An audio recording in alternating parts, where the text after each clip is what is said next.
আপনারা সংবিধানের দোহাই দিয়ে জনরায়কে অবজ্ঞা করছেন, এটা আমাদের মানতে কষ্ট হচ্ছে।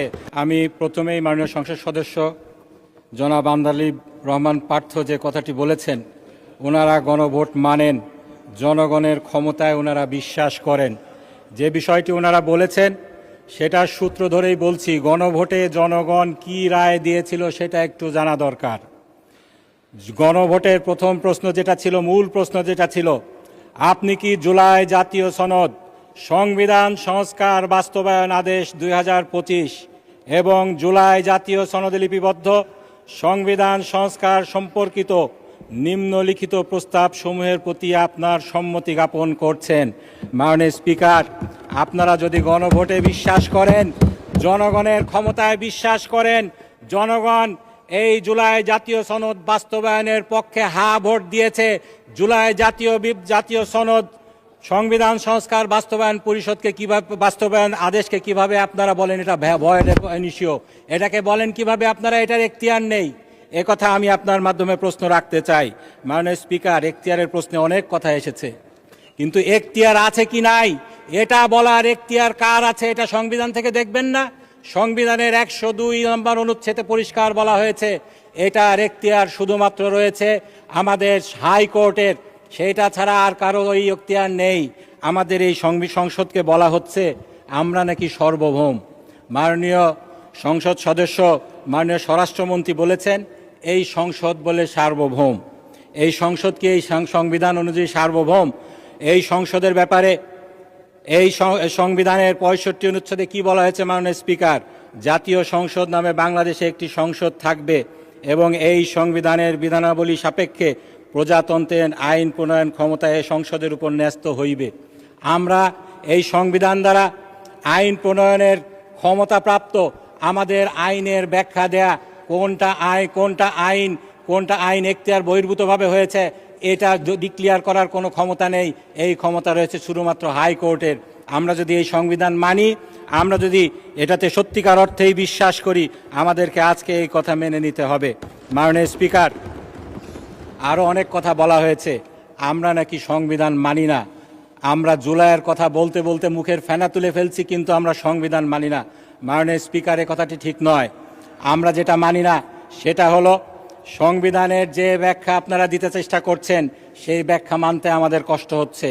আপনারা সংবিধানের দোহাই দিয়ে জনরায়কে অবজ্ঞা করছেন, এটা আমাদের মানতে কষ্ট হচ্ছে। সংবিধান বলতে আপনারা বুঝাচ্ছেন এই বইতে কালো অক্ষরে যা লেখা রয়েছে সেটা সংবিধান। আমরা বলছি এটা সংবিধানের অপব্যাখ্যা। এই অপব্যাখ্যা করে ফ্যাসিবাদের আমলে আমরা দেখেছি সংবিধানের দোহাই দিয়ে জনরায়কে অবজ্ঞা করা হয়েছে, জনগণের আশা আকাঙ্ক্ষাকে ছুঁড়ে ফেলা হয়েছে। আমরা তার বিরুদ্ধে। আমরা মনে করি সংবিধান যেটা বলেছে সংবিধান সম্পর্কে, এই সংবিধানের 7ম অনুচ্ছেদে যেটা বলা হয়েছে জনগণের অভিপ্রায়, সেটাই হলো সংবিধানের মূল শক্তি। এই অভিপ্রায় যেভাবে ব্যক্ত করা হবে সেই ব্যক্ত করা জিনিসটি সংবিধান। জনগণের রায় মাননীয় স্পিকার কিভাবে ব্যক্ত হয়? জনগণ যখন ভোট দেয়, জনগণ যখন গণ অভ্যুত্থান করে, জনগণ যখন বিপ্লব করে, তখন জনগণের সেই সাংবিধানিক ক্ষমতার বহিঃপ্রকাশ ঘটে। সেটাকে যদি আপনারা অবজ্ঞা করেন তাহলে প্রকারান্তরে আপনারা সংবিধানকেই অবজ্ঞা করছেন। এটাই আমরা বলতে চেয়েছি। জনগণ গণভোটে 70% ভোট দিয়েছে। তারা এই জুলাই জাতীয় সনদ বাস্তবায়ন আদেশকে মেনে নিয়েছে। এই বাস্তবায়ন আদেশকে মেনে নিয়ে আপনারা সংস্কার পরিষদ গঠন না করে, সংস্কার পরিষদের শপথ না নিয়ে, সংস্কার পরিষদ 30 দিনের মধ্যে না ডেকে আপনারা এই সংবিধানকে অবজ্ঞা করেছেন, জনগণের ক্ষমতাকে অবজ্ঞা করেছেন, জনগণের উইল পাওয়ারকে আপনারা অবজ্ঞা করেছেন, এই কনস্টিটিউয়েন্ট পাওয়ারকে আপনারা অবজ্ঞা করেছেন। মাননীয় স্পিকার, সংবিধানের গুণকীর্তন করতে যে 5ম সংশোধনীর কথা এখানে টেনে আনা হয়েছিল, এখানে বলা হয়েছিল, আমি কোট করছি ভার্বাটিম, এই সংবিধানে এমন সংশোধনী আছে যেটা পৃথিবীর ইতিহাসে বিরল। সামরিক শাসনের মধ্য দিয়ে গণতন্ত্রের দ্বার উন্মোচন করে দেয়া হয়। এটার একমাত্র উদাহরণ বাংলাদেশ। শহীদ রাষ্ট্রপতি জিয়াউর রহমান এটা করেছিলেন। মাননীয় স্পিকার, খুবই সত্য কথা। আমরা যেটা বলতে চাই, এই 5ম সংশোধনীকে আজকে যেমন আপনারা সংবিধানের দোহাই দিয়ে ছুঁড়ে ফেলতে চাচ্ছেন সেই জুলাই জাতীয় সনদ বাস্তবায়নের ঘটনাটা, সেই একই কায়দায় এই 5ম সংশোধনীকে এই সংবিধান থেকে লাথি মেরে বের করে দেওয়া হয়েছিল সেদিন। সেই ফ্যাসিবাদী সরকার এটা করেছিল, আপনারা একই পথ অনুসরণ করছেন, এটাই আমাদের দুঃখের বিষয়। সেদিন শুধুমাত্র পঞ্চম সংশোধনীকেই বাতিল করা হয়নি, সেদিন সংবিধানের দোহাই দিয়ে শহীদ প্রেসিডেন্ট জিয়াউর রহমান সম্পর্কে কি কথা বলা হয়েছিল সেটা জানা দরকার জাতির। শহীদ প্রেসিডেন্ট জিয়াউর রহমানকে বলা হয়েছিল অবৈধ দখলদার, ইউজার পার। আমি কোট করছি মাননীয় স্পিকার, সেই জাজমেন্টে কি বলা হয়েছিল? The high court division having found Khondaker Mushtaq Ahmed, justice S M Sayem and general Ziaur Rahman as usurpers. এটার মানে হলো হাইকোর্ট পেয়েছে, যেটা তারা সাব্যস্ত করেছে, Khondaker Mushtaq Ahmed, justice S M Sayem এবং জেনারেল জিয়াউর রহমান হলো অবৈধ দখলদার। সংবিধানের আজকে আপনারা যেরকম দোহাই দিচ্ছেন, সংবিধানের এই লিটারাল মিনিংকে, এই সংকীর্ণ মিনিংকে আপনারা উপরে তুলে ধরছেন, এটাকে যদি মেনে নিতে হয়, পঞ্চম সংশোধনী বাতিল রায়ের মাধ্যমে জিয়াউর রহমান অবৈধ ক্ষমতার দখলদার হন। আপনারাই এখন বিচার করুন, আপনারা কি সংবিধানের দোহাই যেভাবে দিচ্ছেন এটা মেনে শহীদ জিয়াউর রহমানকে আপনারা ক্ষমতার অবৈধ দখলদার হিসাবে স্বীকার করে নেবেন কিনা? মাননীয় স্পিকার, এই সংবিধানের দোহাই দিয়ে 13-10 সংশোধনী কেয়ারটেকার গভর্নমেন্টকে বাতিল করা হয়েছিল। বাই দ্য ওয়ে মাননীয় স্পিকার, এই কেয়ারটেকার গভর্নমেন্টকে আপনারা সেদিন পঞ্চম সংসদে মেনে নিতে চাননি, আপনি সেই পার্লামেন্টের অংশ ছিলেন। আপনি জানেন সেদিনও এরকম আজকে জুলাই গণরায়কে নিয়ে যেভাবে ঠাট্টা বিদ্রুপ করা হচ্ছে, বলা হচ্ছে জাতির সাথে প্রতারণা, আভ্যন্তরীণ প্রতারণার দলিল, সেদিনও বলা হয়েছিল কেয়ারটেকার গভর্নমেন্ট নিরপেক্ষ হতে পারে শুধুমাত্র পাগল আর শিশু। কিন্তু পরবর্তীতে যখন জনগণ রাস্তায় নেমেছিল, আপনারা কেয়ারটেকার গভর্নমেন্ট মেনে নিতে বাধ্য হয়েছিলেন।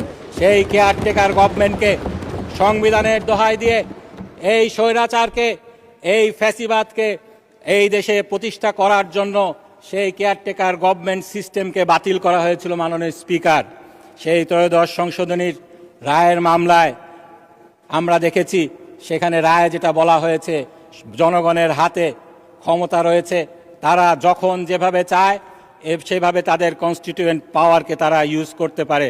মাননীয় স্পিকার, আমাদের সম্মানিত আইনমন্ত্রী মাননীয় সংসদ সদস্য সেদিন আরও বলেছিলেন, আমাদের 24-এর গণঅভ্যুত্থানের জুলাই সনদকে আমরা বড়জোর তুলনা করতে পারি 90 দশকের গণ অভ্যুত্থানের 3 জোটের রূপরেখার সাথে। মাননীয় স্পিকার, উনি এটা সত্যি কথাই বলেছেন।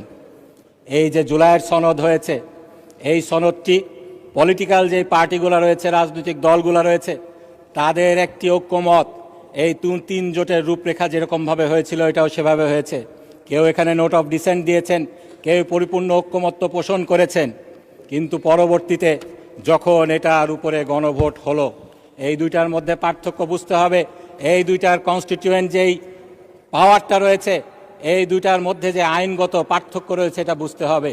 পলিটিক্যাল পার্টিগুলার যেই কনসেনসাস তৈরি হয় সেটার আইনগত কোনো বাধ্যবাধকতা নেই, কিন্তু যেই বিষয়ে জনগণ তাদের মতামত প্রকাশ করে, কনস্টিটিউয়েন্ট পাওয়ার প্রয়োগ করে মতামত প্রকাশ করে, সেটার একটি আইনি ভিত্তি হয়। সুতরাং এই গণভোটকে অস্বীকার করার কোনো উপায় নেই।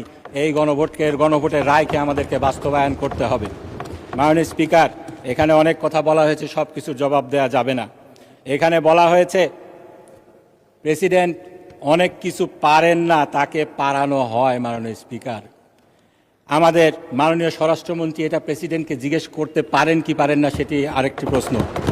কিন্তু যেই প্রেসিডেন্ট ফ্যাসিবাদকে জাস্টিফাই করার জন্য ফ্যাসিবাদের মাধ্যমে নির্বাচিত হয়ে সেই ক্ষমতায় আরোহণ করেছেন, তিনি অনেক কিছুই ফ্যাসিবাদকে অনেক কিছুই তিনি পারেন না, এটা স্বাভাবিক। তিনি যেটা পারতেন স্বাভাবিকভাবে সেটা তিনি করেছেন। দেশনেত্রী বেগম খালেদা জিয়াকে তিনি যখন দুদকে ছিলেন সেদিন তিনি জিয়া অরফানেজ মামলায় দোষী সাব্যস্ত করেছিলেন, কিন্তু তাকে জনগণ বিপ্লবের পরে অনেক কিছু পারিয়েছে যার সরাসরি সুবিধাভোগী আজকের আমাদের সরকার দলীয় সংসদ সদস্যগণ। সেদিন তাকে কি জিনিস পারিয়েছিল আমি আপনাকে একটু বলতে চাই।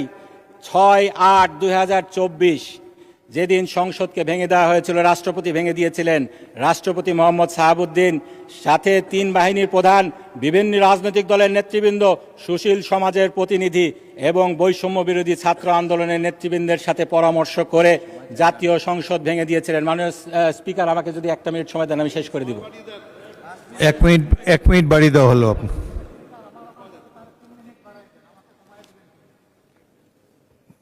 বিরোধী দলের নেতা বলেন।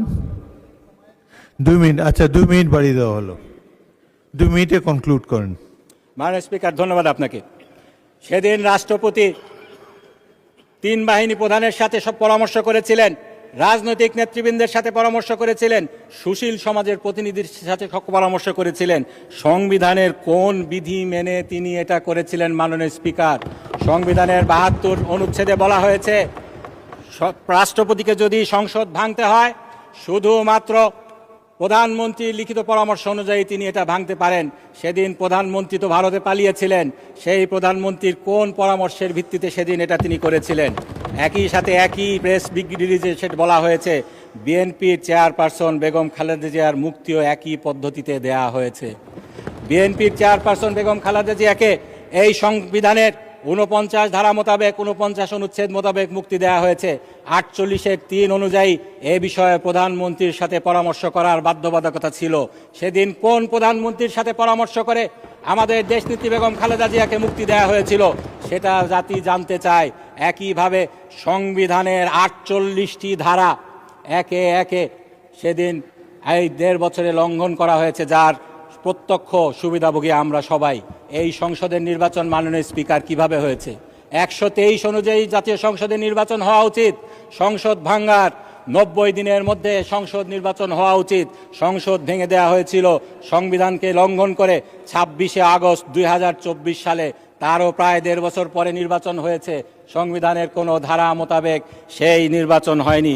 মাননীয় স্পিকার, যেটা আমরা বলতে চাই মোটা দাগে, জনগণের ক্ষমতায় যদি আপনারা বিশ্বাস করেন, আপনারা বলেছিলেন সেই লক, হবস, সোশ্যাল কন্ট্রাক্ট থিওরির কথা, রুসোর কথা, আমি আরও বলতে চাই সেই ইস্তিয়াক পেপারের কথা, যেখানে জনগণের ক্ষমতাকে এই সংবিধানের উপরে তুলে ধরা হয়েছিল। সেই সংবিধানকে যদি আপনারা মানেন, জনগণের রায়কে যদি মানেন,